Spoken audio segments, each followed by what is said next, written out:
Yo, so today's question, which is a great question, it's another relationship question. In fact, it was the top rated question in my video where I asked you guys for questions. So apparently, a lot of dudes want to know what Yo Elliott thinks about the following. Our friend goes on and says, Yo Elliott, my question is, how could you be with only one woman your entire life and not get bored nor have the feeling that you need to seek someone else?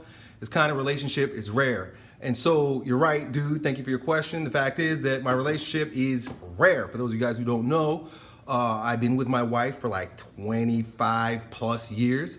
We're both only 40 and 41. That means we started dating when we were 14. My wife and I have been together since we were teenagers. And our love for each other and our relationship and our bonds and the pleasure in our marriage has only grown over those years. Now, I'm going to talk to you a little bit about my experience, the type of woman Colleen is, which is super important.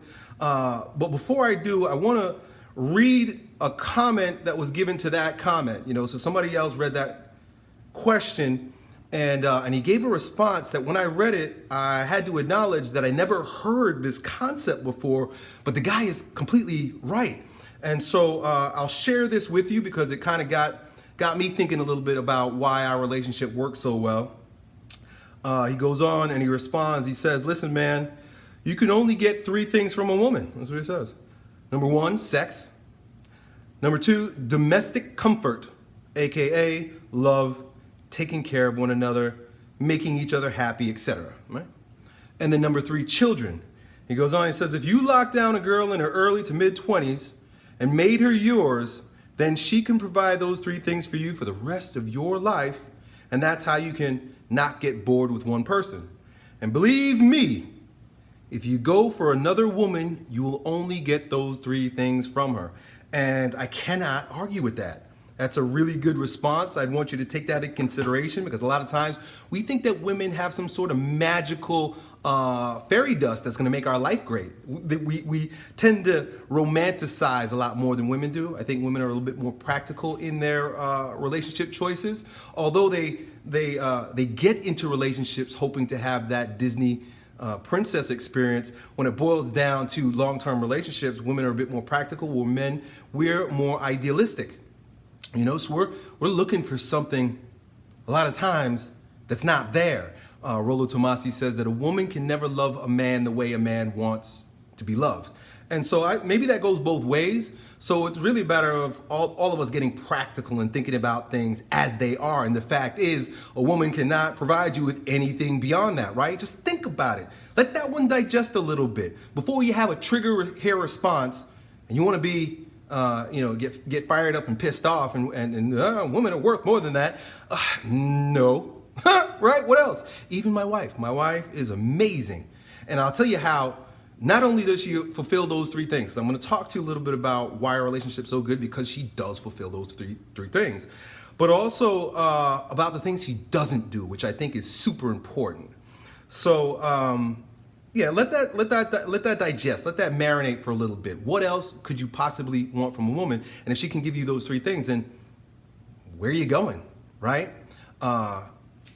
I meant to leave this part to last, but I'm gonna say it now because I just said that. Where you're gonna go? A lot of times when we get bored, it's because we're seeking novelty, and seeking novelty is a byproduct of effeminization, effeminacy. Effeminacy in men has us seeking novelty, has us seeking more entertainment, something fun, something new, something novel. But when we set that aside, because that's all about feelings, all that comes from emotions, boredom comes from emotional instability.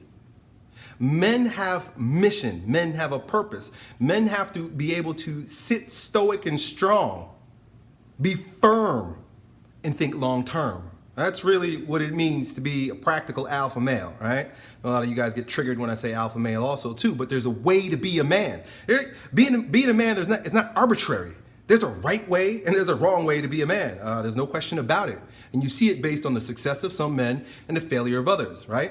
And you can just look at a man and decide whether or not I want to be that kind of man. If you see a man, and most men want to be that type of man, then that man's probably an alpha male. He's a good example of what a man should be. A lot of times, you see a dude, yeah, he's a man. I mean, things are going well, but he just reeks of effeminacy. And so that's, right? And men tend to need, it's a requirement to have older alpha male mentors to mirror. We need that. That's why we need fathers. It's a problem in our society. So anyway, I'm going off on a little bit of a rant there, but pleasure seeking is effeminate, it's weak, it's beta, and we gotta learn to stop it. The world has convinced us, has tricked us into believing that life is supposed to be all roses, all tickles and giggles, but it's not. To build yourself as a man, you need to learn how to suffer, struggle, strive. It's not supposed to be easy, right? It's crazy that I even have to say this, and because I didn't believe this before until I got wise enough, old enough to recognize life is not supposed to be a walk in the park. In fact, you don't want it to be a walk in the park. It's funny, yesterday I had a coaching meeting with a young man, right? And he says to me, yeah, I just shaved my head 2 days ago. And I was like, oh, wow, why did you shave your head? And then he showed me a picture of himself with long hair. And I recognized right away, I was like, damn, you were beautiful. He was, and I could see he was the type of guy that women would swoon over, right? His long hair, his thick eyebrows, good looking guy in good shape. And I said, why did you cut your hair? He said, because things were just coming too easily to me. Women were coming too easily to me. Opportunities were coming too easily to me. And I had nothing to struggle or fight for. And it was keeping me weak. I was like, man, I gave him a fist bump. I was like, dude, that is right. Make yourself ugly as a man if you can, right? Struggle. I thought that was dope. So effeminacy aside and pleasure seeking aside, getting bored aside, anytime you say to yourself you're getting bored, recognize you're being effeminate. When you're bored, sit. I like to call it throning. Sit in the feeling of boredness, right? Embrace the boredom.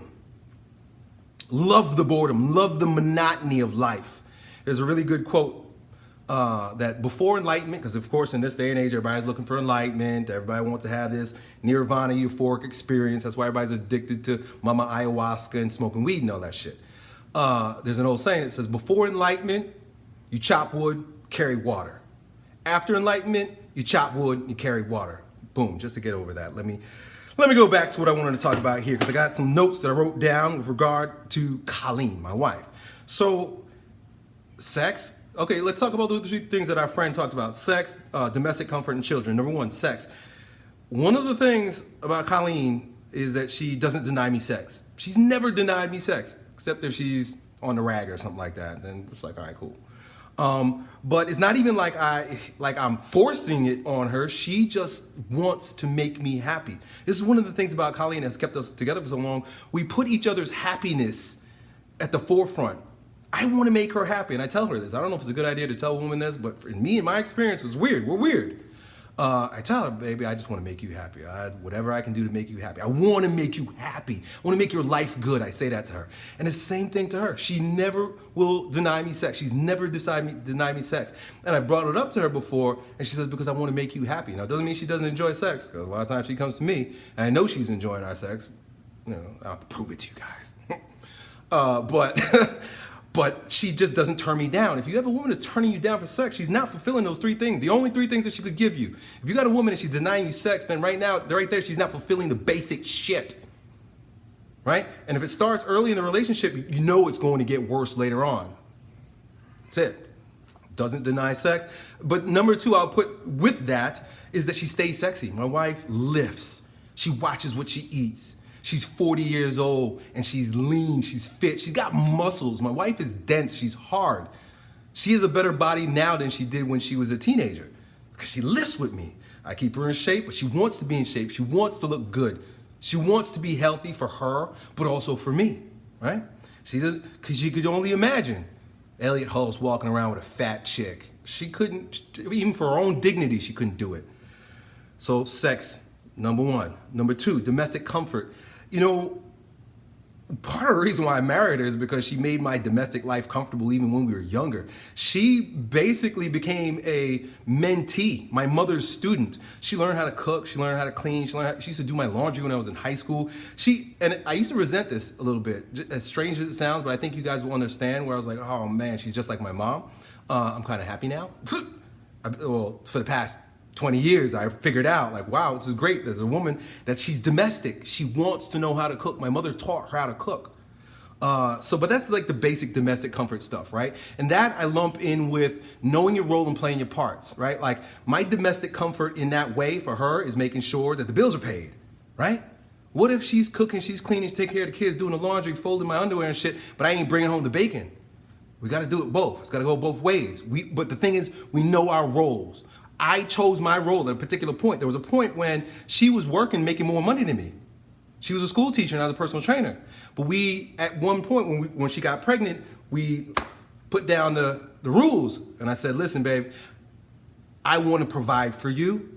And I think it'd be great if our children didn't have to go to daycare. She picked up on it right away. That's another thing. She likes to follow my lead. She said, yes, I will be a mom, full-time mom. And I trust that you will fulfill in your obligation of paying the bills. And that's what I do.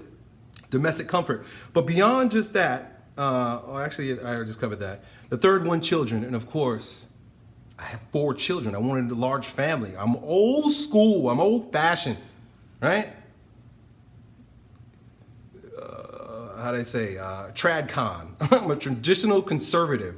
I like traditional stuff like being married early and having children. I like my life that way. I didn't even choose it that way, but when I look back, I'm like, damn, that was the right way to do it. That's why I spout this stuff to you guys. Not because I'm trying to convince you of anything, but I look at my life and I'm like, damn, this worked out really well. This is much better than most of the other dudes my age.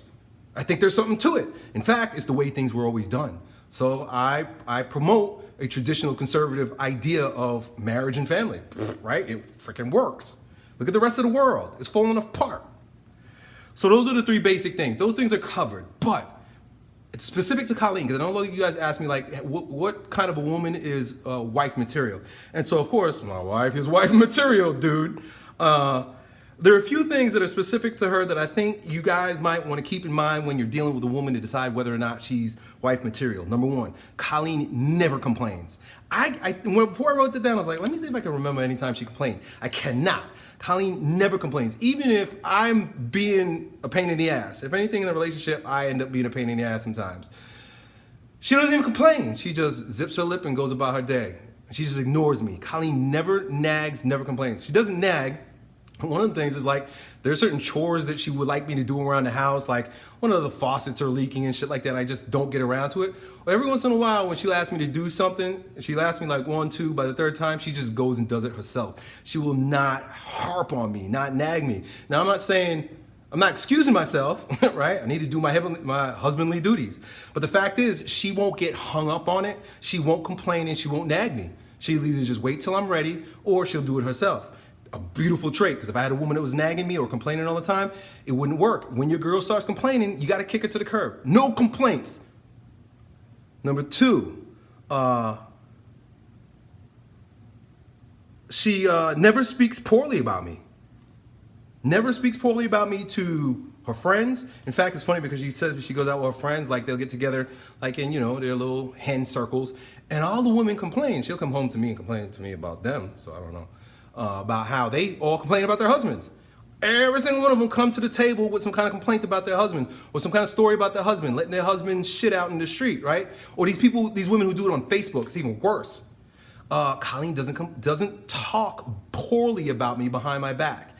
And this is huge when you have children. She does not speak poorly about me in front of the children. In fact, she only speaks highly of me in front of the children. This is super important because it shows a level of respect for your partner in the relationship.